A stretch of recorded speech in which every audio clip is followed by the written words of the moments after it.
This is a first. A duplex lift station, fully plumbed for the DIY and contractor to put in any situation that demands a lift station sump pump system. This is not indoor material. This is not a cheap, flimsy basin. This is heavy, dual wall culvert pipe. This is custom welded, custom made with an extended horizontal chamber that'll give you 80% less cycling of your sump pump, extending the life of the sump pump system.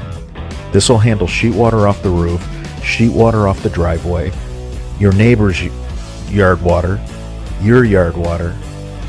You can't build a yard drain system using indoor basins. It just doesn't work. It fails.